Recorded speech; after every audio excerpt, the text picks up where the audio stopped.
Chief minister के चंद्रशेखर राव ने जिला कलेक्टर जंगांव की नई इमारत का इफ्तिताह किया। उन्होंने अपनी तकरीर में कहा कि तेलंगाना रियासत गुज़िश्ता 7 वर्षों में बेपनाह तरक्की की है और ये तरक्की किसी महदूद शोबे तक नहीं बल्कि तमाम शोबों में यकसा तरक्की की है। अर्जियात की बढ़ती हुई कीमतें इस तरक्की का सबूत है। उन्होंने कहा कि TRS हुकूमत ने तमाम शहरियों को पीने के साफ पानी की फराहमी के अहम वादे को पूरा किया है। 24 घंटे बरक़ी की सरबराही को यकीनी बनाया गया है। चीफ मिनिस्टर ने जिले में 4 मुख्तलिफ इफ्तिताही तकारीब में भी शिरकत की। इनमें TRS पार्टी के डिस्ट्रिक्ट दफ्तर का इफ्तिताह भी शामिल है। ఎవరు చేస్తున్నారా గ్రామర్ తిప్పలవాడి చేస్తున్నాం ఉద్యోగస్తులతో నేను మనవి చేసి ఒకటి దయచేసి నేను ఎప్పుడూ చెప్పిన ఉద్యోగస్తులు ప్రజాప్రతినిధులు ప్రభుత్వం వేర్వేరు కాదు అందరం హ్యాండ్ ఇన్ హ్యాండ్ కలిసి పని చేస్తాం ఇది మన ఇల్లు మన రాష్ట్రం జోనల్ సిస్టమ్ తెచ్చుకున్నాం మనం కొత్త జోనల్ సిస్టమ్ ఎందుకు తెచ్చుకున్నాం అన్ని మారుమూల ప్రాంతాలకు డెవలప్ కావాలి నేను ఇంకొక మాట చెప్తా ఉన్నా మీకు జనగామలో మాట్లాడుతున్నా కాబట్టి చెప్పాల్సి వస్తుంది ఆ మాట జనగామ జిల్లా కావాలని ముత్తిరెడ్డి యాదగిరెడ్డి గారు కోరుతారు రాజయ్య గారు కోరుతారు సహజంగా వారు మా ప్రాంతం అభివృద్ధి కావాలని కోరుతారు వాళ్ళు ఎట్లా కోరుతారు కానీ చేసే రోజు జరిగిన చర్చలలో ఎన్ని విషయాలు మేము డిస్కస్ చేసినామో మాకు తెలుసు భూపాలపల్లి ములుగు రెండు పక్కపక్కే ఉంటే మీకు తెలుసు మొట్టమొదటి భూపాలపల్లి చేసుకున్నాం ఛత్తీస్గఢ్లో ఒక పెద్ద మనిషి ఉన్నాడు ఆయన మొట్టమొదటి ఛత్తీస్గఢ్ రాష్ట్రం ఏర్పడినప్పుడు ఫస్ట్ చీఫ్ సెక్రటరీ అక్కడ రాష్ట్ర ప్రభుత్వం అతన్ని గౌరవించి ఈయన మొట్టమొదటి చీఫ్ సెక్రటరీ కదా మాకు కష్టపడాడని చెప్పి ఈ రోజు వరకు కూడా ఆయనను chief advisor to the government పెట్టుకున్నారు తెలంగాణ రాకముందు కూడా నేను చాలాసార్లు ఆయనతో మాట్లాడితే మంచి సలహాలు చెప్పి ఆయన అడిగిన నేను हिजाब पर तनाज़े के चलते शहर भर में हिजाब की तायद में बाद नमाज जुमा कई मकामात पर मुसलमानों बिलखुसूस ख़वातीन ने एहतजाजी मुजाहरे मुनज़्ज़म किए। आज अंजुमन क़ादरिया क़ाज़ीपुरे में एक बड़ा एहतजाजी मुजाहरा मुनज़्ज़म किया गया। मौलाना सैयद अली क़ादरी ने क़यादत की और उन्होंने कहा कि हिजाब और बुर्क़े का इस्तेमाल मुस्लिम ख़वातीन का हक़ है। दस्तूर ने हर शहरी को अपनी पसंद का लिबास ज़ेबतन करने की इजाज़त दी है। मस्जिद अज़ीज़ा मेहदीपट्टनम के पास मुनज़्ज़म करदा मुजाहरे में सेंट एंस कॉलेज की तालिबात भी शामिल थीं। विजयनगर कॉलोनी में वाक़ मस्जिद जहांरा के पास भी पुरजोर एहतजाजी मुजाहरा किया गया। वबरकातुहू नंबर 31 में अल्लाह सुब्हानहू तआला का फरमान है कि हिजाब मुसलमान औरतों के लिए कि वो अपने निगाहों को नीची रखे और अपनी शर्मगाहों की हिफाजत करे और अपने जीनत को ज़ाहिर ना करे, यानी अपनी जीनत यानी अपनी ब्यूटी अपनी खूबसूरती को ज़ाहिर ना करे सिवाय अपने वो एक फहरिस्त लिस्ट है अपने बाप के सामने कर सकते अपने बेटे के सामने एक्सेट्रा जो एक फहरिस्त लिस्ट है इनके सिवा किसी के सामने बेहिजाब नहीं होना चाहिए। वैसे ही अल्लाह सुब्हानहू तआला सूरे अहज़ाब सूरा नंबर 33 आयत नंबर 59 में अल्लाह ताला फरमाते हैं आप सल्लल्लाहु अलैहि वसल्लम आप अपनी बीवियों का हुक्म दीजिए अपने बेटियों को हुक्म दीजिए और ईमान लाने वाली औरतों को हुक्म दीजिए कि जब भी वो अपने घर से निकले तो सर से लेकर पाँव तक ढाँप लीजिए। तो इस आयतों से हमें इल्म हासिल होता है कि अल्लाह सुब्हानहू तआला हम सबको हिजाब के लिए फरमाया है, चाहे वो हिंदू हो चाहे वो मुसलमान हो चाहे वो सिख हो चाहे वो क्रिश्चियन हो, सबके लिए ये कुरान नाजिल है, सिर्फ और सिर्फ मुसलमान के लिए नहीं। ये Quran is revealed to each and every mankind. तो सिर्फ और सिर्फ मुसलमान ही नहीं बल्कि सारे मजहब को हिजाब करना चाहिए चाहे वो मर्द हो या औरत हो। Now I will wind up my speech by concluding this beautiful quote that fashion is the way to impress people whereas hijab is the way to impress अल्लाह सुब्हानहू व तआला। लैंको हिल के अराजी के मुकदमे में वक्फ बोर्ड की शिकस्त पर शदीद बरहमी का इज़हार करते हुए वक्फ बोर्ड प्रोटेक्शन कमेटी ने दफ्तर वक्फ बोर्ड के सामने ज़बरदस्त धरना दिया। पुलिस ने कन्वीनर कमेटी उस्मानुल हाजरी, साबिक़ रुकन पार्लियामेंट अजीज पाशा, तेलंगाना प्रदेश कांग्रेस कमेटी के तर्जुमान से निज़ामुद्दीन और दूसरों को हिरासत में लेकर बेगमबाजार पुलिस स्टेशन को मुंतकिल किया। अजीज पाशा ने कहा कि वक्फ बोर्ड की नाअहली की वजह से मुसलमानों का करोड़ों रुपये का नुकसान हुआ है। मणिकुंडा जागीर से मुताल्लिक़ KCR साहब तेलंगाना तश्कील पाने से पहले से ये वादा करते रहे कि मुसलमानों के हवाले वक्फ जायदाद को कर देंगे। गवर्नमेंट का जो क्लेम है सुप्रीम कोर्ट में हम उससे दस्तबरदार हो जाएंगे और ये KCR मुसलमानों का ये वादा लेके ये वादे के साथ मुसलमानों के साथ हमदर्दी का वादा करके, हमदर्दी जता के मुसलमानों के हाथों में हथेली में जन्नत बता के मुसलमानों को धोखा दिए।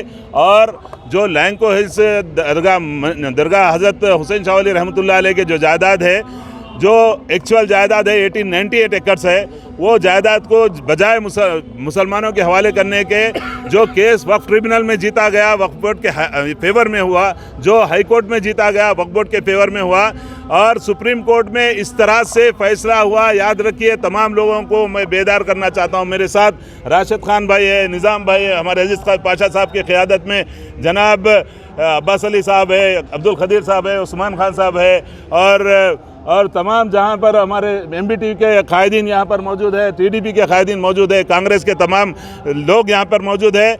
मैं इस ज़रिए से आप लोगों को, आवाम को ये बताना चाहता हूँ कि ये KCR मुसलमानों के साथ धोखा दिए। मुसलमानों को बताए कि मुसलमानों को ये जायदाद वक्फ और लैंको हिल्स में गरीब मुसलमानों को बसा दूंगा बोले, ये भी वादा सब ख़त्म हो गए। यहाँ से इलियास साहब जो लड़ रहे थे, वक्फ बोर्ड की मदद कर रहे थे, उनका 4 महीने पहले जो तबादला किया गया, सुप्रीम कोर्ट से बुला लिया गया। जब भी हम आधी रात को उनको बुला लिए, ये धोखा हुआ। जब से हम पुकारते आ रहे हैं, ये KCR धोखा दे रहा है मुसलमानों को। मैं आप तमाम मुसलमानों से गुजारिश कर रहा हूँ कि ये लड़ाई ना क़यादत लड़ने वाली है, ना उलमाए किराम लड़ने वाले हैं। इतना बड़ा 1 लाख करोड़ से ज़ायद मालियत का मुकदमा हरा दिया गया, और उलमाए किराम के मुंह में यानी पता नहीं क्या हो गया, मुंह चुप्पी साधे हुए। क़यादत छोटे छोटे बातों के लिए जलसे कर रही, उलमाए किराम जाके वोट की भीख मांग रहे, वहाँ से वोट किसी के या मजलिस के हक में वोट मांग रहे, लेकिन ना मजलिस का कोई MLA ना MP की जायदाद का ये तबाह हो गई। कोई उनको बोलने की कोई तौफीक नहीं है। मैं अवाम से गुजारिश करता हूँ, आपको हमको सब मिलके ये लड़ाई लड़ना है। मैं अवाम से गुजारिश, AG नरसिम्हा साहब, राशिद खान साहब, हमारे मुस्तफ़ा महमूद साहब, सब लोग हम शहीदों के चौक तक जाएंगे, और ये मूवमेंट को सब मिलकर हमको लड़ना है। अवाम को, हुकूमत को झंझोड़ना है। कोई क़यादत मुसलमानों का साथ देने वाली नहीं है। मुसलमानों के लिए कोई भी आवाज़ उठाने वाला नहीं है। वक्फ जायदादों का तहफ़्फ़ुज़ करना आम मुसलमानों की जिम्मेदारी है। मैं तमाम से गुजारिश करता हूँ कि एकजुट होके। मलकपेट के मजलिसी रुकन असम्बली अहमद बलाला ने चार मीनार मंडल के तहत कल्याण लक्ष्मी शादी मुबारक स्कीम के लिए दाखिल करदा 60 दरखास्तों के दरखास्त गुजारों में चेक्स तकसीम किए। इस मौके पर डिप्टी मंडल रेवेन्यू ऑफिसर मोहम्मद यूनुस और मजलिसी कॉर्पोरेटर्स भी उनके हमरा थे। तलात पंचलम की मजलिसी कॉर्पोरेटर डॉक्टर समीना बेगम ने हिजाब को लेकर कर्नाटक में जारी तनाज़े को तालिबात के खिलाफ एक साजिश करार दिया। उन्होंने कहा कि सालाना इम्तिहानात से ऐन क़बल इस तनाज़े को उठाते हुए मुस्लिम तालिबात को कॉलेज में आने से रोका जा रहा है। समीना बेगम ने कहा कि ऐसी हरकतों से मुस्लिम तालिबात के तरक़ तालीम करने के रुझान में इजाफा होगा। अस्सलाम वालेकुम। आजकल हिजाब का मसला बहुत ज़्यादा तरीक़े से चल रहा है, बहुत तेज़ी से चल रहा है। तालीम को लेकर तो कोई परेशानी नहीं है, मगर हिजाब का मामला गैर ज़रूरी निकाल के बच्चियों को परेशान किया जा रहा है। देखिए आप, मार्च अप्रैल में एग्ज़ाम्स है, दिसंबर से ये शुरू हो गया, और इसमें देखिए आप पूरा साल भर तो नहीं हुआ, अब शुरू करने की क्या वजह? हमारे मुस्लिम एजुकेशन बच्चियों को भी और कम करना है। देखिए हमारा पहले परसेंटेज कम है, हमारा बच्चियाँ जो है ना, मुस्लिम बच्चियाँ 2% 3% पे भी नहीं रीच हो रहे। फिर उसके ऊपर से हम अगर ऐसा करेंगे तो ये बच्चियाँ कैसा पढ़ेंगे बताइए? हम ये जानते हैं कि हमको मालूम है कि 10th तक जो स्कूल में तालीम होती है, वो तालीम के बीच में जो है ना यूनिफॉर्म होता है। हम जो ना, अगर हम हिजाब पहन के भी अगर जाते हैं तो हम क्लास के बाहर डिस्कार्ड करते हैं, हम क्लास में बैठते हैं, क्लास अटेंड कर देते हैं। मगर ये जो हुआ है कर्नाटक का जैसा PUC माने इंटरमीडिएट के स्टूडेंट्स में, बताइए आप इंटरमीडिएट के स्टूडेंट्स में कहाँ पर रहता ड्रेस कोड? अगर उनके रूल्स बुक में अगर है तो हम मानेंगे। ये गैर ज़रूरी इशू बना के तमाशा किया जा रहा है और इसको बढ़ाया जा रहा है। अब बता रहे हैं कि जो ना बुरखा पहन के बच्ची PUC कॉलेज में आई, वहाँ पर आई ना, तो फिर ये जो ना भगवा ड्रेस पहन के बच्चे कैसा आए? जब ये बच्ची बुरखा पहन के नहीं जा सकती तो बच्चे जो ना वो शाल ओढ़ के आपके साफरान कैसा अंदर आ सकते? किस तरीके से गड़बड़ की? क्या ये मैं जानना चाह रही हूँ कि ये पूरे बच्चे थोड़े ही ना कॉलेज के हैं, होंगे 4-5, इतने सारे कैसे जमा हो गए? तो इसका मतलब ये है कि ये पॉलिटिकल एजेंडा है और गैर ज़रूरी मुस्लिम ख़ास तौर पे बच्चियों की तालीम को रोकने के लिए किया जा रहा है। देखिए आप, पिछली बार जो है ना ट्रिपल तलाक का मसला लिया, 1 साल 2 साल ऐसे चले गए और उसके बाद नोटबंदी का चला मसला, वो चलेगा, फिर उसके बाद बाबरी मस्जिद का। अरे किस तरीके से तंग करेंगे मुसलमानों को, बताइए, क्या हद बाकी रख रहे? पहले हमारे हिंदुस्तान का जीडीपी कम हो गया, जीडीपी कम हो गया, उसके बावजूद हमारी मुसलमानों की तालीम और कम कर देना चाह रहे हैं। क्या चाह रहे हैं आप लोग? क्या हम मुसलमान यहाँ पर पैदा नहीं हुए हिंदुस्तान में? हम हिंदुस्तानी हैं, हम यहाँ पर पैदा हुए हैं, यहाँ पर हमारे बाप दादा का खून यहीं, हड्डियाँ हमारे यहीं गड़े हुए हैं, तो हम कहाँ जाएंगे? इस तरीके से परेशान करिए, ये पॉलिटिक्स जो है ना आपकी चलने दीजिए। ये बीजेपी की हुकूमत है कर्नाटक में, उनका शोर शराबा, उनका पूरा फोकस ये है कि जो है ना किसी भी तरीके से मुसलमान बच्चियों की तालीम को रोके, क्योंकि वो नहीं चाहते कि मुसलमान बच्चियाँ आगे बढ़े और अपने अच्छे पोस्ट पे जाए। देखिए अब हिजाब के साथ भी आगे बढ़ रहे हैं, ऐसा कुछ नहीं है। हम जो ना जो रूल्स बुक है हम उसके खिलाफ नहीं जाएंगे। हर एक का अपना कॉलेज, हर एक का अपना स्कूल, उनका अपना रूल बुक होती है, हम वो रूल्स बुक को हम मानेंगे बराबर, मगर आप हिजाब को गैर ज़रूरी इशू बना के यानी कि तालीम। सदर नशीब रियासती वक्फ बोर्ड मोहम्मद सलीम ने बाद नमाज जुमा विद्यानगर की मस्जिद के पास ज़रूरतमंद तालिबात में मलबूसात और नोटबुक्स तकसीम किए। उन्होंने खवातीन को मलबूसात का जोड़ा भी तोहफे के तौर पर पेश किया। इस मौके पर मस्जिद कमेटी के जिम्मेदार भी मौजूद थे। तेलंगाना भर के अजला में तेलुगु फिल्म FIR पर पाबंदी आयद करने का मुतालबा करते हुए एहतजाज किया जा रहा है। इस फिल्म के पोस्टर में कलमे तैयबा भी शाये किया गया है।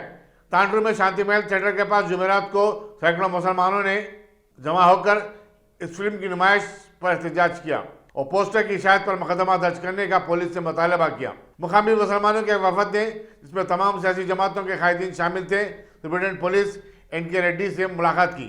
चुनाचे उन्होंने जिले भर में ऐसे पोस्टरों को निकाल देने की पुलिस अहदेदारों को हिदायत दी। यहाँ बताना जरूरी होगा कि बेशतर फिल्मों में मुसलमानों को दहशतगर्द और विलन के रूप में दिखाया जाता है और अब ये फैशन भी बन चुका है, लेकिन पहली मरतबा ऐसा हुआ कि किसी पोस्टर में कलमे तैयबा को नुमाया तौर पर दिखाया गया।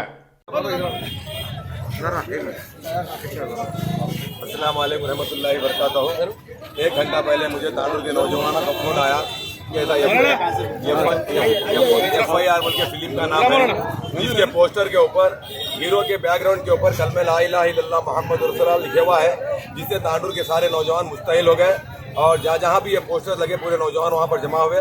जैसा ही मुझे फ़ोन आया, मैं तांडुर CI साहब को रुजू हुआ, फ़ोन किया तो उन्होंने SP साहब के साथ अंतारन के अंदर कोई इंस्पेक्शन केस के मामले में आए थे। पहला ऐसा था मामला ऐसा, आप फ़ौरन उस पोस्टर को निकालिए और थिएटर को बंद कराइए और वो फिल्म रिलीज होने मत देना। आधा घंटे का मुझे टाइम दीजिए, मैं SI साहब उनको भेज दूँ, मैं यहाँ पर CA साहब SP साहब के साथ हूँ और आधे घंटे के अंदर अंदर मैं अब्दुल रऊफ साहब SI 1 से मैं बात करा तो उन्होंने भी ये वादा किए कि आधे घंटे से 1 घंटे के अंदर मैं पूरे पोस्टर निकालूंगा, फिल्म रिलीज होने नहीं दूंगा। और हम इसकी इत्तला हाईकमान को भी दे दी, असदुद्दीन ओवैसी साहब को दिए हैं और इंशाल्लाह पीसफुल तरीके से काम होगा।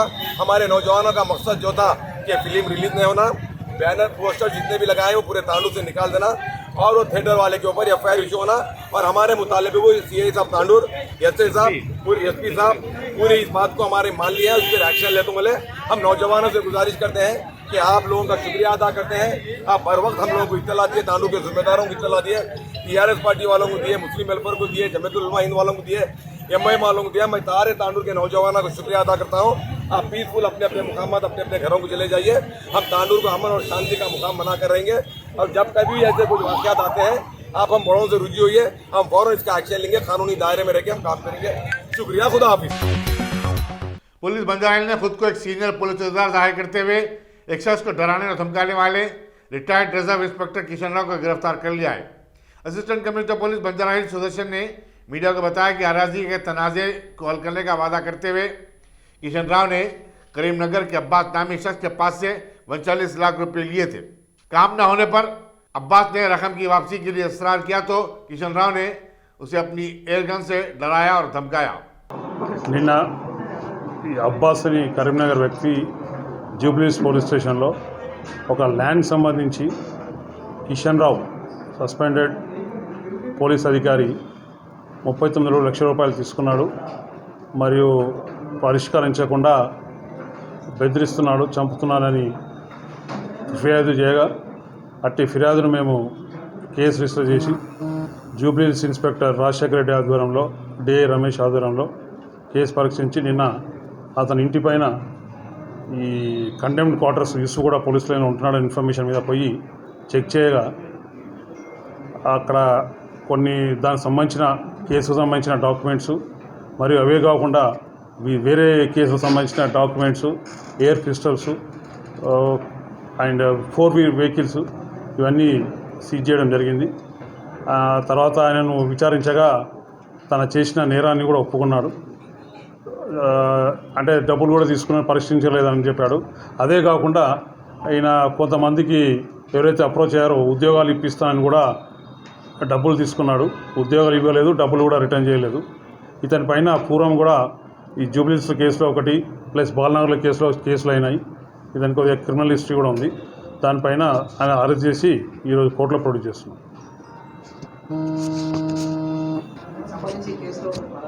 అంటే 39 లక్షల రూపాయలు ఆర్టీజీ ట్రాన్స్ఫర్ చేశారు. ఆయన ఇంకొక ఆయన అసిస్టెంట్ లక్ష్మణ్ అని ఆయన అతను పరలో ఉన్నాడు. ఇద్దరు కలిసి చేసినారని, ఇద్దరు బెదిరిస్తున్నారని ఫిర్యాదు. లేలే, ఆయనకు ఒకసారి 96లో ఏదో కేసులో మీద కేసు కూడా రిజిస్టర్ అయింది. ఆ కేసులో సస్పెండ్ అయ్యాడు. ఆ రిమూవ్ ఫ్రమ్ సర్వీస్ కూడా అయింది. ఇప్పుడు లేదండి, లేదు. ఇప్పుడు ఆయన వయసు 62 సంవత్సరాలు. రిమూవ్ ఫ్రమ్ సర్వీస్ 2018లో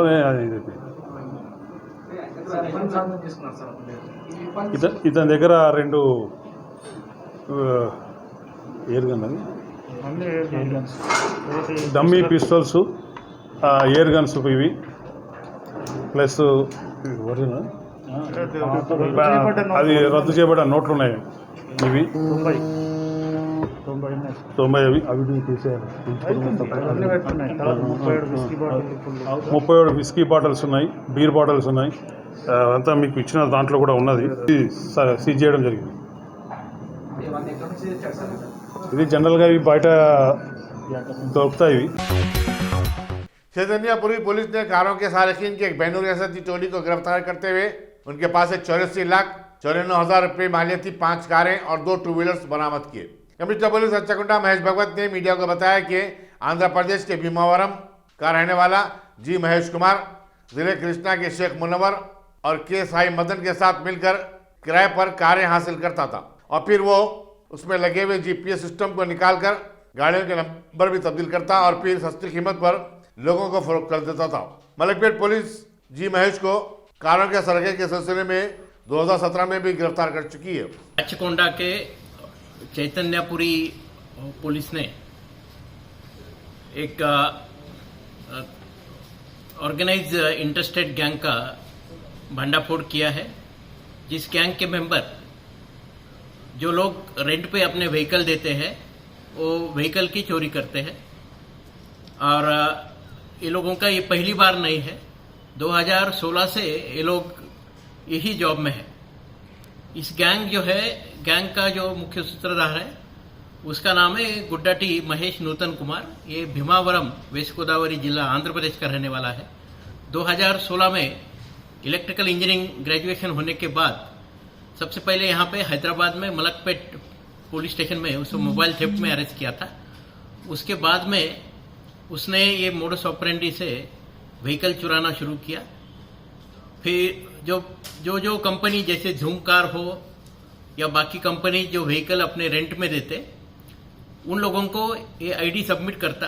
कई बार आईडी जो है वो किसी के चुराए हुए आईडी कार्ड, जैसे आधार कार्ड हो, पैन कार्ड हो, वोटर आईडी कार्ड हो, वहाँ सबमिट करके वो व्हीकल किराए पे लेके बाद में उस व्हीकल का GPS निकाल दे के उस व्हीकल का नंबर प्लेट भी चेंज करके वो व्हीकल यूज करते हुए बाद में एक सस्ते रेट में वो लोगों को वो व्हीकल बेच देता। 2016 से इसके खिलाफ अभी तक 16 केसेस है। हमारे चैतन्यपुरी PS में अक्टूबर महीना में एक क्रेटा कार की चोरी हुई थी और वो केस की तहकीकात के दरमियान हमें CCTV फुटेज और पुराना जब बैकग्राउंड चेक किया इस तरह के मोडस ऑपरेंडी वाले क्रिमिनल का, तो इसके ऊपर हमें शक आया।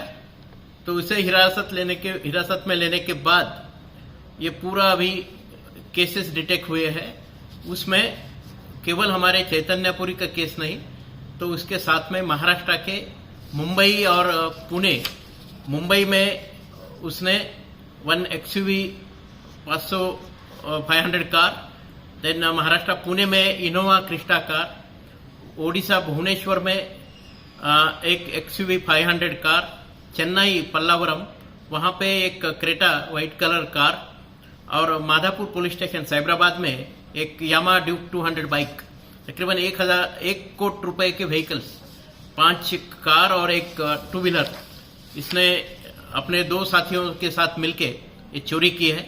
इसके साथ जो और 2 मुजरिम जो अरेस्ट हुए उनका नाम है शेख मुनवर और कोंडा साई मदन।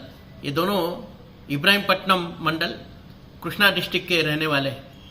ये तीनों के खिलाफ अभी हमने 420, 406 और 379 इंडियन पिनल कोड के अंडर केसेस अभी हमने दर्ज किए हैं, और इनके खिलाफ में हम लोग पक्का PD एक्ट भी हम अमल करेंगे और फास्ट ट्रैक कोर्ट में इनके ट्रायल करके इनको पक्का कन्विक्शन के लिए हमारी कोशिश रहेगी। इस अच्छे काम को अंजाम देने वाले हमारे चैतन्यपुरी पुलिस स्टेशन के इंस्पेक्टर रवि कुमार, DI मुदस्सर अली और उनका टीम, ACP LB नगर श्रीधर रेड्डी और DCP LB नगर संप्रीत सिंह, इन सबको मैं मुबारकबाद देता हूँ।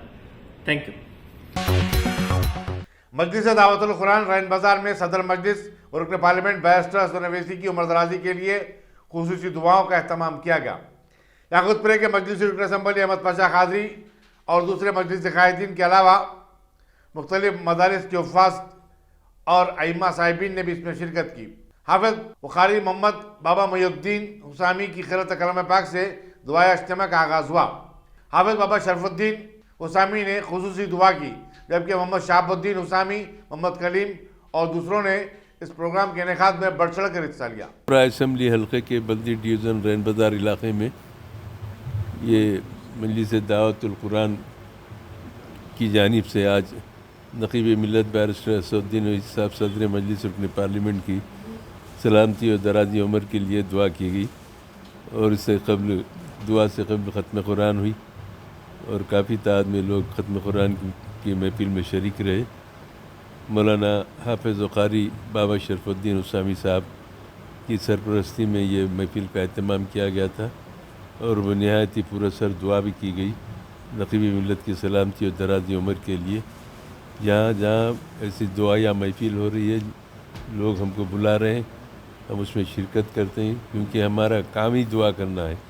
और अपील करते हैं लोगों से कि मजलिस इत्तेहादुल मुस्लिमीन जब कभी भी कठिन हालात का सामना करने लगी तो आप लोगों की दुआओं की बदौलत ही मजलिस को अल्लाह ने कामयाबी से सरफराज किया। दुआ एक ऐसा कीमती हथियार है जिसके ज़रिए मजलिस आज तरक्की करती जा रही है। बल्कि मेरा अपना ईमान और अक़ीदा है कि इस मुल्क में मजलिस की तरह कोई जमात हमको नज़र नहीं आती जो सिर्फ दुआओं पे चलती है और दुआओं पे भरोसा करती है। और लाखों, हज़ारों नहीं लाखों बेशुमार लोग मजलिस को अपनी दुआओं से नवाजते हैं। यही वजह कि मजलिस आज इस मुकाम पे पहुंची। नक़ीब मिल्लत असदुद्दीन ओवैसी साहब उत्तर प्रदेश के इंतखाबी मुहिम में मसरूफ़ है। एक नापाक और रकीक हमला किया गया उनके ऊपर, जानलेवा हमला, जिसकी जितनी मदम्मत की जाए कम है। और हम आज भी मुतालबा करते हुकूमत से कि खातियों के ख़िलाफ़ सख्त कार्रवाई करे, क्योंकि खातियों को ऊपर सख्त गिरफ्त रखने उनकी कार्रवाई करे ताकि दोबारा इस नौइयत की कार्रवाई की ज़रूरत ना कर सके।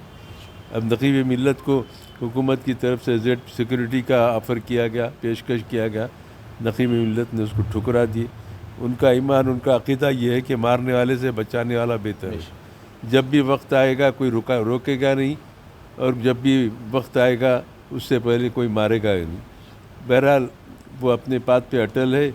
अल्लाह उनकी सलामत रखे, उनकी दराज़ी उम्र करे और उनसे अच्छे खिदमत ले। अल्लाह उनकी खिदमत को कबूल करे और तमाम मुसलमानों को अल्लाह खुशहाली की नेमत से सरफराज फरमाए। मजलिस इत्तेहादुल मुस्लिमीन इस सरज़मीन पर एक वाहिद जमात है जो दियानतदारी के साथ, इखलास के साथ मुसलमानों की खिदमत करती है और पसमानदा तबक़ात की भी खिदमत करती है। हमारे पास भेदभाव का कोई सवाल ही नहीं है। जो भी मज़लूम हमारे पास आता है हम उसकी मदद करते हैं। एक रिकॉर्ड है मजलिस इत्तेहादुल मुस्लिमीन का। आज वही कायद जो सेकुलर अंदाज में, जमहूरी अंदाज में पुरअमन तरीके से इंतखाबी मुहिम चला रहे हैं, उनसे मजलिस इत्तेहादुल मुस्लिमीन ने तेलुगु फिल्म FIR के पोस्टर में कलमे तैयबा की इशाअत पर शदीद गम व गुस्से का इजहार करते हुए ऐसे पोस्टरों को फौरी निकाल देने और फिल्म में जहां कहीं भी ऐसे मनाजिर हैं उन्हें हज़फ करने का मुतालबा किया। मजलिस के मोतमद उमूमी और रुकन असम्बली अहमद पशा की क़यादत में एक वफद ने रियासती वज़ीर सिनेमाटोग्राफी T श्रीनिवास यादव से मुलाकात करके एक याददाश्त पेश की। वफद में मजलिस अरकान असम्बली कौसर मोहिउद्दीन और जाफर हुसैन मेराज भी शामिल थे। वज़ीर सिनेमाटोग्राफी श्रीनिवास यादव ने फिल्म डेवलपमेंट कॉर्पोरेशन के चेयरमैन से फौरी राब्ता पैदा किया और उनसे कहा कि मुतनाज़िया पोस्टर्स फौरी निकाल दिए जाएं और इस सिलसिले में फिल्म के प्रोड्यूसर और डायरेक्टरों से भी बातचीत की जाए। मिलत बैरिस्टर असदुद्दीन ओवैसी साहब सदर मजलिस वफ़ी पार्लियामेंट की हिदायत पर आज हमारे श्रीनिवास यादव साहब मिनिस्टर साहब से मुलाकात करके एक मेमोरेंडम उनके हवाले किए। एक तेलुगु फिल्म आ रही है जिसके FIR नाम है उसका, और उसमें कलमे तैयबा का नाम लिखा हुआ है, तो उसे बेहरमती हो रही है, उसको उसमें फिल्म में से निकाल देना और जो भी काबिल एतराज दिलाजार सीन्स हैं उन सीन को भी जब्त कर देना, उसको भी खारिज कर देना। एक मेमोरेंडम हम मिनिस्टर साहब के हवाले किए। मिनिस्टर साहब इस पर कार्रवाई करने का तयन किए। हमको तवक्को है कि एक मामले से जो कलमे तैयबा का भी एक नाम उसमें आया है उसको निकाल के और काबिल एतराज जो भी है उसका पूरा सर्वे करके उसको देखे, जो भी एतराज के काबिल उसको निकालने का वादा किया। हम तवक्को करेंगे और मिनिस्टर साहब का हम शुक्रिया अदा करेंगे। कर्नाटक में हिजाब पर शुरू करता तनाज़ा अब सुप्रीम कोर्ट में चला गया है। कर्नाटक हाईकोर्ट की तरफ से उबूरी राहत न मिलने पर फेडरेशन ऑफ मसाजिद मदरसा वक्फ इदारे-जात के डॉक्टर जे हिल्ली ने एक दरखास्त दाखिल की है। कर्नाटक की अदालत ने मुस्लिम तालिबात को कोई राहत नहीं दी। दरखास्त गुजार का कहना था कि 15 फरवरी से शुरू होने वाले प्रैक्टिकल इम्तिहानात को लेकर तलबा तालिबात में शदीद तशवीश और बेचैनी पाई जाती है। तालीमी इदारों में दाखिले से रोकने के लिए ऐसी हरकत की गई है और इससे तालिबात के तालीम और कैरियर पर असर पड़ेगा। वाज़ेह है कि कर्नाटक में एक 3 रुकनी बेंच इस मामले की समाअत करने जा रहा है। मरकजी वज़ारत सेहत ने बैरून मुमालिक से आने वाले मुसाफिरीन के लिए नए क़वायद का ऐलान किया है, जिसका इतलाक़ 14 फरवरी से होगा। अब मुसाफिरीन को ऑनलाइन पोर्टल पर अज खुद अपना हलफनामा दाखिल करना होगा। उन्हें सफ़र के आगाज़ से 72 घंटे कराए गए RT-PCR टेस्ट की रिपोर्ट भी अपलोड करनी होगी। एयरलाइन सिर्फ ऐसे मुसाफिरीन को ही तैयारे में सवार होने की इजाज़त देगी जो ये अमल पूरा करते हैं। वाज़ेह है कि कोरोना वायरस की तीसरी लहर के आगाज़ पर हुकूमत ने बैरून मुसाफिरीन के लिए 1 हफ्ते के होम क्वारंटाइन की शर्त लगाई थी। सुप्रीम कोर्ट के चीफ जस्टिस NV रमना ने कहा कि हिजाब के मसले पर पैदाशुदा तनाज़े को तूल देने की जरूरत नहीं है। चीफ जस्टिस कर्नाटक हाईकोर्ट की तरफ से मुस्लिम तालिबात को कोई राहत न मिलने पर एक वकील D कामत की दरखास्त पर जुबानी राय दे रहे थे। उन्होंने कहा कि वो नहीं चाहते कि इस मामले को बड़े पैमाने पर ले जाया जाए और ना ही अपनी कोई रूलिंग देना चाहते हैं। उन्होंने कहा कि हम सब कुछ देख रहे हैं कि क्या हो रहा है। जस्टिस रमना ने कहा कि किसी शख्स के दस्तूरी हुकूक की खिलाफ वर्जी हो तो ही हम मदाखलत करते हैं और मुनासिब कार्रवाई करते हैं। एक और दरखास्त में 2 वकला अहमदुल्ला कोतवाल और आदिल अहमद ने कहा कि हिजाब का इस्तेमाल दस्तूर की दफ़ा 19 के ऐन मुताबिक है, जिसमें सराहत की गई कि हर एक को अपनी पसंद का लिबास पहनने का हक हासिल है। हिंदुस्तान में गुज़श्ता 24 घंटे के दौरान कोरोना वायरस के 58,771 नए केसेस दर्ज होने के बाद इस मर्ज के मुतासरीन की कुल तादाद 4,25,36,137 हो चुकी है। मरकजी वज़ारत सेहत ने बताया कि इसी मुद्दत में 657 नई अमवात हुई हैं। इस तरह अब तक इस मर्ज से 5,07,177 अफराद फौत हो गए हैं। नई अमवात में 341 केरल में और 45 महाराष्ट्र में हुई हैं। मुल्क भर में सबसे ज़्यादा 1,43,292 अमवात महाराष्ट्र में हुई हैं।